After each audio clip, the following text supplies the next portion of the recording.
আসসালামু আলাইকুম ওয়া রাহমাতুল্লাহি ওয়া বারাকাতুহু।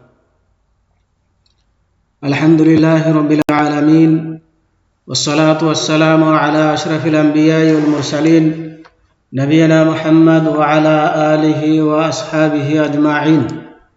আম্মা বা'দ। সম্মানিত ছাত্র ভাইয়েরা, আমি এখন ক্লাস 3 ফিকহের ক্লাস আরম্ভ করছি। আজকের আলোচ্য বিষয় হচ্ছে মিকাত সংক্রান্ত। তো আসুন আমরা জেনে নিই মিকাত কাকে বলে, কাদের জন্য কোনটি মিকাত নির্ধারণ করা হয়েছে, এ সকল কিছু। তো মিকাত বলা হয় সময় অথবা যা ইবাদতের জন্য নির্ধারিত করা হয়েছে তাকে মিকাত বলা হয়। মানে যে সময় বা যে স্থান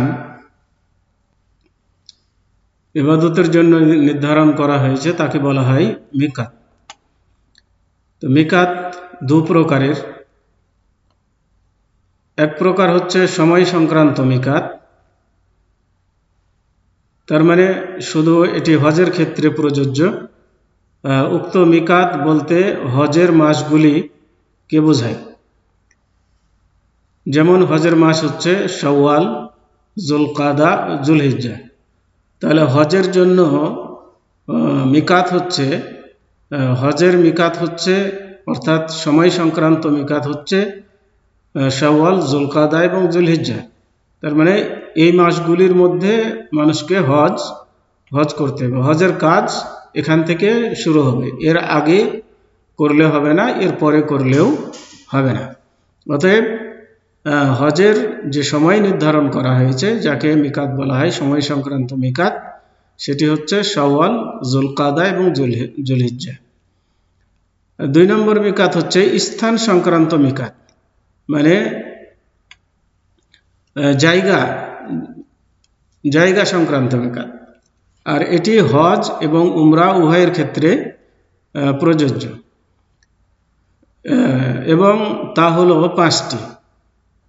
তার মানে হজ বা উমরার জন্য ইহরাম বাঁধার যে স্থান সেটিকে বলা হয় মিকাত। তো এই মিকাত হচ্ছে 5টি।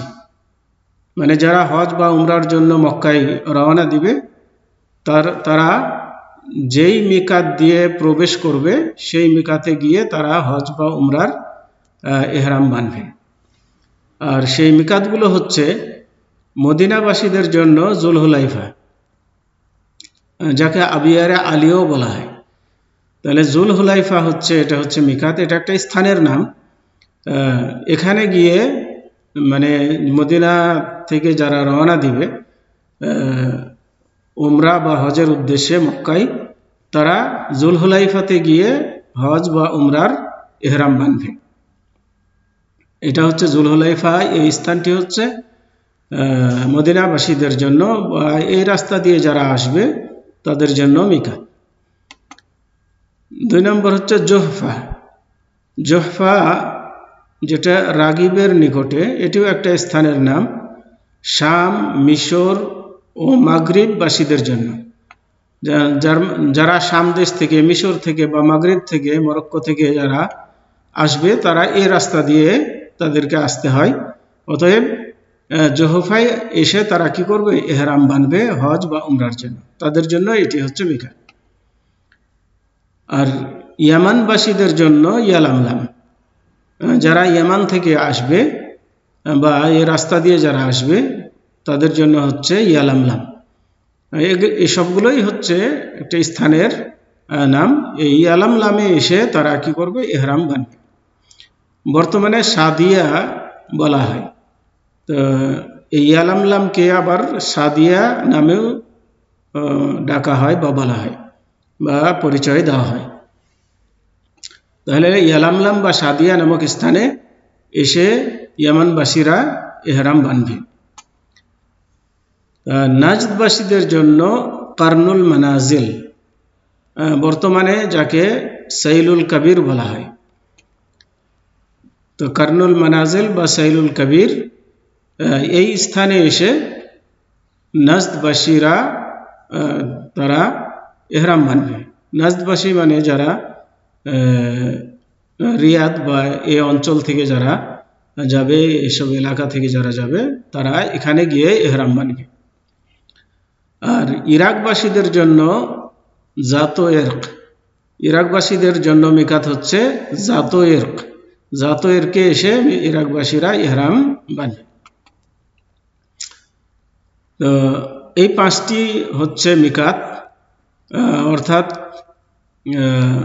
স্থান সংক্রান্ত মিকাত 5টি। একটার নাম হচ্ছে জুলহুলাইফা, দ্বিতীয়টি হচ্ছে জোহফা, তৃতীয়টি হচ্ছে ইয়ালামলাম, আর চতুর্থ হচ্ছে কারনুল মানাজিল, আর পঞ্চমটি হচ্ছে জাতো এরক। তো উক্ত এলাকাবাসী ছাড়া যারা এই সমস্ত মিকাতের মধ্যে যে কোনো একটি মিকাত দিয়ে হজ ও উমরার নিয়াত করে অতিক্রম করবে, তাদের উপর ওই মিকাত থেকে ইহরাম বাঁধা, উমরা অথবা হজে প্রবেশ করার নিয়াত করা ওয়াজিব হবে। দেখুন বুলুগুল মারাম হাদিস নম্বর 590, 591। এবং যারা মিকাতের চতুর্সীমার ভিতরে অধিবাসী, তারা নিজ নিজ অবস্থান স্থল থেকে নিয়াত করবে বা ইহরাম করবে। তাহলে এখান থেকে আমরা যেটা বুঝতে পারলাম, এখানে কিছু স্থানের নাম উল্লেখ করা হয়েছে, বলা হয়েছে এই এলাকার লোকেরা এখান দিয়ে যখন প্রবেশ করবে তখন এই স্থান থেকে তারা ইহরাম বাঁধবে। কিন্তু মানে সারা বিশ্বে আরো বহু দেশ আছে যারা উমরার বা হজের জন্য মক্কায় যাবে, তারা কোত্থেকে ইহরাম বাঁধবে।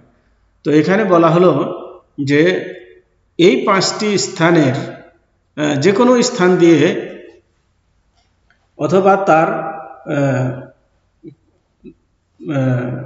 মিকাত বরাবর স্থান দিয়ে যখন প্রবেশ করবে, তখন সেই মিকাত থেকেই তারাও কি করবে, ইহরাম বাঁধবে। তো যাদের প্রবেশের স্থান এই 5টি মিকাতের, যে মিকাত দিয়ে তারা প্রবেশ করবে সেই মিকাতের কাছে গিয়ে তারা ইহরাম বাঁধবে। আর যারা এই মিকাতের এরিয়ার ভিতরে আছে, তার মানে মিকাত পার হয়ে যারা ভিতরে বসবাস করছে, যাদের বাড়িঘর মানে মিকাতের ভিতরে, তারা নিজ নিজ স্থান থেকে ইহরাম বাঁধবে। আর যারা মক্কার হারাম শরীফের মধ্যে আছে, তারা স্থান থেকে হজের ইহরাম বাঁধবে। কিন্তু উমরার যদি ইহরাম বাঁধে তাহলে তাদেরকে হালালে আসতে হবে। তার মানে হারামের এরিয়ার বাইরে গিয়ে ইহরাম বেঁধে প্রবেশ করতে হবে। এটি হচ্ছে নিয়ম।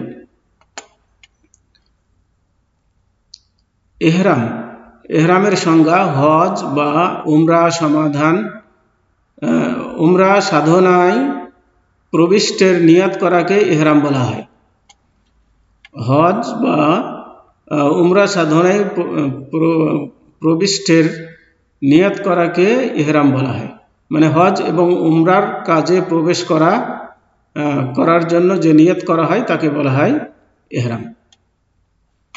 ইহরাম বাঁধার সময় যা বিধেয়, মানে ইহরাম বাঁধার সময় যেগুলো করা উচিত, তার মানে কোনো মানুষ যখন ইহরাম বাঁধবে তখন ইহরামের পূর্বে তারা এই কাজগুলো যেন করে। 1 নম্বর গোসল করা, মানে গোসল করে তারপরে ইহরাম বাঁধবে। দ্বিতীয় হচ্ছে কাপড় ব্যতীত শরীরে সুগন্ধি লাগানো, মানে ইহরামের কাপড়ে নয়, বরং শরীরে ইহরাম বাঁধার পূর্বে সুগন্ধি যদি ব্যবহার করে তাহলে শরীরে করতে পারে, কিন্তু কাপড়ে মাখাবে না। 3 নম্বর হচ্ছে সেলাইকৃত কাপড় খুলে ফেলা, তার মানে সেলাই করা কোনো পোশাক পরনে থাকবে না, মানে এটা কেবল পুরুষদের জন্য। আর এই বিধানটি হচ্ছে পুরুষদের জন্য। মহিলারা যে কোনো পোশাক পরে এহরাম বাঁধতে পারে, কিন্তু পুরুষরা যখন এহরাম বাঁধবে তখন শুধু দুটি চাদর, একটি পরনে একটি গায়ে, এই দুইটি চাদর পরে তারপরে এহরাম বাঁধবে। নিয়তের শর্ত, মানে এহরামের নিয়ত করার শর্ত। তো অধিকতর মানুষের ধারণা যে এহরামের কাপড় পরিধান করাকে বলা হয়। এটা ভুল ধারণা, কারণ নিয়ত করাকে এহরাম বলা হয়। তো এখানে জানার বিষয় যে অনেক মানুষ মনে করে যে এহরামের কাপড় পরে নিল, কাজেই এহরাম তার হয়ে গেল, এহরাম বাঁধা হয়ে গেল, এটা মনে করে অনেক মানুষ। কিন্তু আসলে এটার নাম এহরাম বাঁধা নয়। এহরাম বাঁধা হচ্ছে যখন সে নিয়ত করবে, অর্থাৎ আল্লাহুম্মা লাব্বাইকা উমরাতান বলে যখন মনে মনে উমরার এহরাম করবে, তখন সে তার এহরাম হবে। আর কাপড় পরলে এটা এহরাম হবে না। এটা কাপড় পরাটা হচ্ছে এহরাম বাঁধার জন্য একটা শর্ত। আচ্ছা, এহরাম অবস্থায় নিষিদ্ধ কাজসমূহ।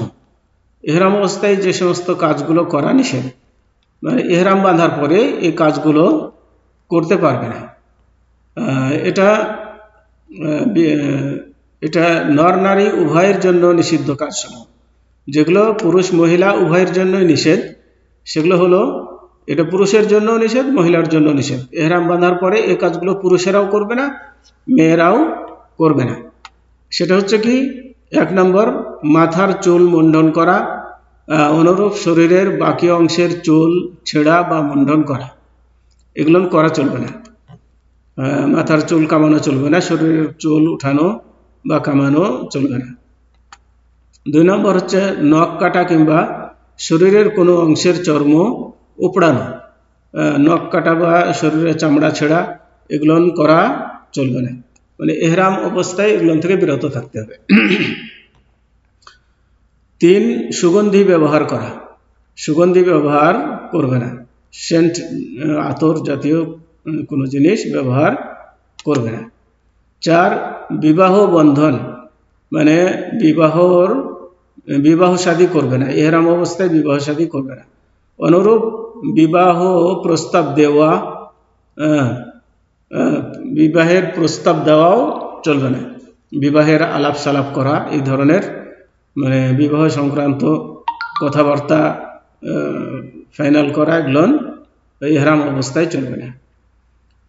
এতে ফিদিয়া নেই, তার মানে এই ধরনের যদি কেউ করে তাহলে তাকে ফিদিয়া দিতে হবে না, কিন্তু বাকিগুলোতে ফিদিয়া দিতে হবে, মানে ক্ষতিপূরণ দিতে হবে। 5, কামের সহিত মিলন ভূমিকায় লিপ্ত হওয়া। তার মানে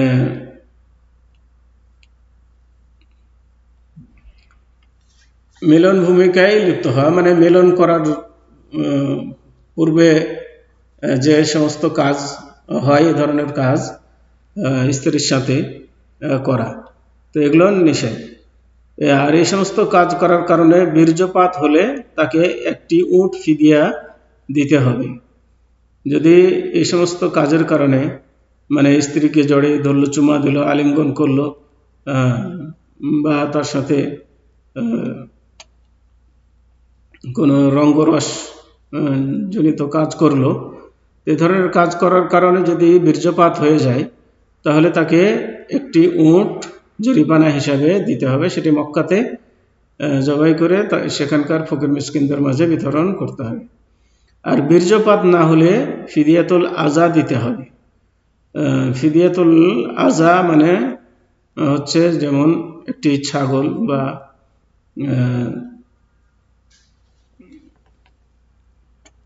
3টি রোজা রাখা বা 6 মিসকিনকে খাওয়ানো, এগুলো। 6, স্ত্রী সঙ্গম করা।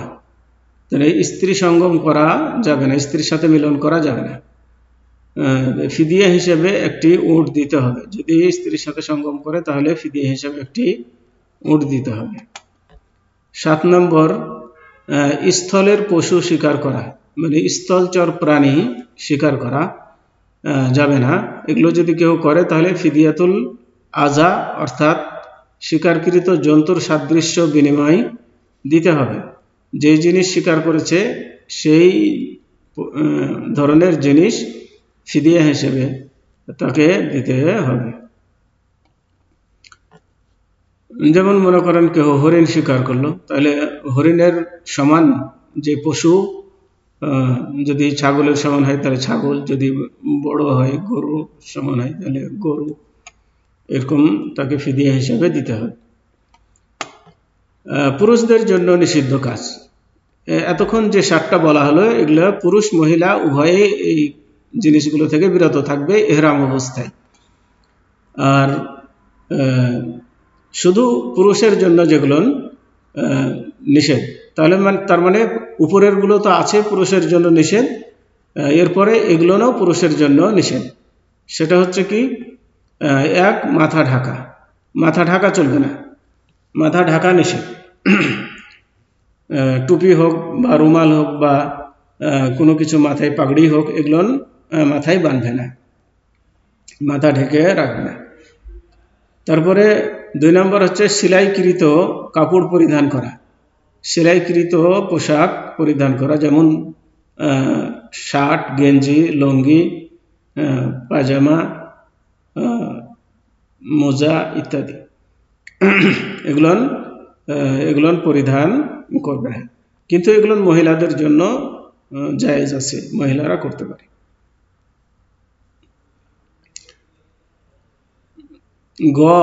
নারীদের জন্য নিষিদ্ধ কাজ, যেগুলো শুধু নারীদের জন্য নিষেধ ইহরাম অবস্থায়, পুরুষের জন্য নিষেধ নয়। সেটা হচ্ছে মহিলাদের জন্য, এক, মহিলাদের জন্য হাত মোজা পরা, মহিলারা ইহরাম অবস্থায় হাত মোজা পরবে না।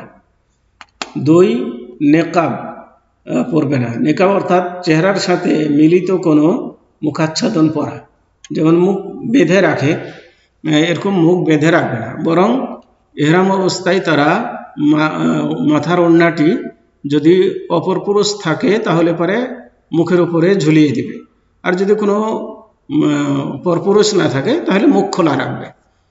এটাই হচ্ছে নিয়ম।